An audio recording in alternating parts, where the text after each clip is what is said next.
Link from Bharyabharata.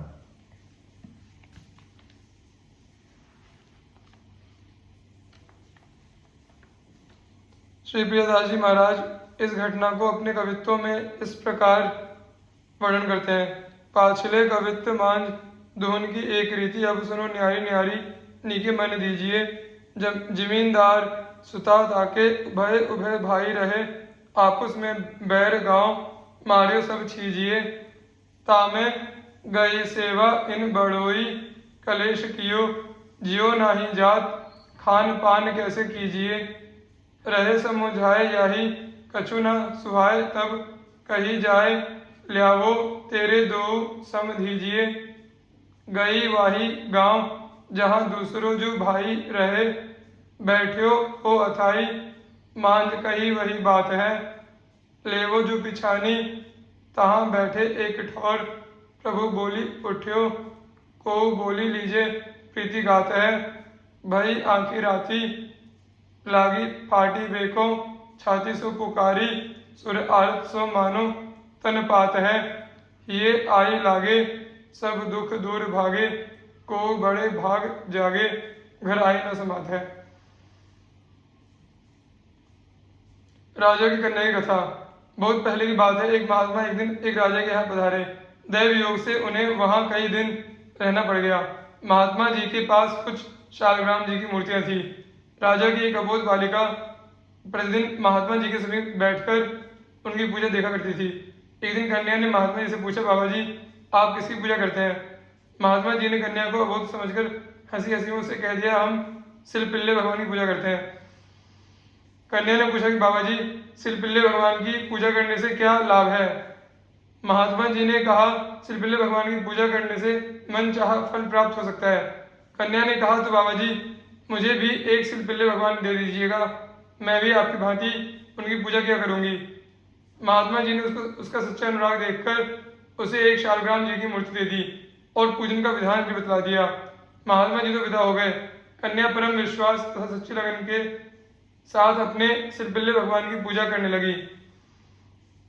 वह अबोध बालिका अपने उन इष्ट देव के अनुराग रंग में ऐसी रंग गई कि उनका क्षण भर का भी वियोग उसे असह्य होने लगा। वह कुछ भी खाती पीती अपने उन इष्ट देव का भोग लगाए बिना नहीं खाती पीती। वयस्क हो जाने पर जब कन्या विवाह हुआ तब दुर्भाग्य से उस बेचारी को ऐसे पतिदेव मिले जो प्रकृत्या हरि विमुख थे। कन्या अपने सिलपिल्ले भगवान को ससुराल जाते समय साथ ही ले गई थी। एक दिन उसके पतिदेव ने पूजा करते समय उससे पूछा कि तू किसकी पूजा करती है? उसने कहा, मैं सारी मनोवांछा पूर्ण करने वाले अपने सिलपिल्ले भगवान की पूजा करती हूँ। पतिदेव ने कहा, ढकोसले कर रही है। यह कहकर उस मूर्ति को उठा लिया और बोले कि इसे नदी में डाल दूंगा। कन्या ने बहुत अनुनय विनय के साथ कहा, स्वामी ने ऐसा ना कीजिएगा। किंतु स्वामी तो स्वभावतः दुष्ट ठहरे, भला वे कब मानने लगे। वह बेचारी साथ साथ रोती चली गई। किंतु उन प्रकृत्या हरि विमुख पतिदेव ने सचमुच उस मूर्ति को नदी में फेंक दिया। कन्या उसी समय से अपने सिलपिल्ले भगवान के विनय में दीवानी हो गई। वो उसे अपने इष्ट देव के बिना सारा संसार शून्य जचने लगा। उसका खाना पीना सोना सब भूल गया। लज्जा छोड़कर वह निरंतर रटने लगी, मेरे सिलपिल्ले भगवान मुझ दासी को छोड़कर कहाँ चले गए? शीघ्र दर्शन दो, नहीं तो दासी के प्राण जा रहे हैं, आपका वियोग असह्य है। एक दिन वह अपने उक्त भगवान के विरह में उस नदी में डूबने पर तुल गई। लोगों ने उसे बहुत कुछ समझाया किंतु उसने एक न सुनी। वह पागल से बनी नदी के किनारे पहुंच गई। उसने बड़े ऊंचे स्वर से पुकारा, मेरे प्राण प्यारे सिलपिल्ले भगवान शीघ्र बाहर आकर दर्शन दो, नहीं तो दासी का प्राणांत होने जा रहा है। इस करुण पुकार के साथ ही एक अद्भुत शब्द हुआ कि मैं आ रहा हूं। फिर उस कन्या के समक्ष वही शालग्राम जी की मूर्ति उपस्थित हो गई। जब वह मूर्ति को उठाकर हृदय से लगाने लगी तब उसी मूर्ति के अंदर से चतुर्भुज रूप में भगवान प्रकट हो गए, जिनके दिव्य तेज से अन्य दर्शकों की आंखें झप गई। इतने में एक प्रकाशमान गरुड़ ध्वज विमान आया। भगवान अपनी उस सच्ची भक्ता को उसी में बिठलाकर वैकुंठ धाम को चले गए। उसके वे हरिविमुख पतिदेव आंखें फाड़ते हुए रह गए। उस राजकन्या के सास और ससुर आदि ने भी यह चमत्कार देखा तो बड़े प्रभावित हुए। उस राजकन्या ने अपनी भक्ति से सबको भक्त बना दिया। वे सभी भक्त भगवान की सेवा में लग गए। वे सभी कहने लगे कि हम सबों के भाग्य जग गए जो ऐसी बहू घर आई। श्री प्रियदास जी महाराज राजकन्या की स्फीति का अपने कवित्व में इस प्रकार वर्णन करते हैं। सुनो नृपसुता बात भक्ति गात गात पगी भगी सब विषय वृत्ति सेवा अनुरागी है। व्याही ही विमुख घर आयो लैन वह बर खरी अरे बरी को चित चिंता लागी है। करी दई संग भरी अपने ही रंग चली अली हो न कोई एक वही जासो रागी है। आयो भिग पति बोली कियो चाहे रति वाकी और भई गति मति आवो विथा पागी है। कौन वह विथा ताको कीजिए जतन वेगी बड़ो उद वेग नेको बोली सुख दीजिए। बोली वो जो चाहो तो पे चाहो हरि भक्ति ही बिन हरि भक्ति मेरो अंग नहीं छीजिए। आयो रोष भारी अब मन में मैं विचारी वह पिटारी में जो कछु सोई लेके न्यारो कीजिए।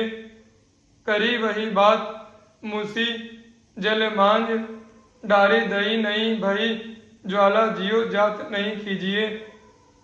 तजो जल अन्न अब चाहत प्रसन्न कियो होत क्यों प्रसन्न जाको सर्वस लियो है। पहुँचे भवन आए दई सो जताई बात गात अति छीन देखी कहा हठ कियो है। सासु समुझावे कछु हाथ सो खवावे या को बोली हो न भावे तब धरकत हियो है। कहे सोई करे अब पाए तेरे करे हम बोली जब वही आवे तो ही जात जियो है। आए वाही ठौर भौर आय तनु भूमि गिरियो ढरियो जल नैन सुर आरत पुकारी है। भक्ति बस श्याम जैसे काम बस कामी नर धाई लागे छाती सो जो संग सो पिटारी है। देखी पति सासु आदि जगत विवाद मिट्यो बाद ही जन्म गयो निकु न संभारी है।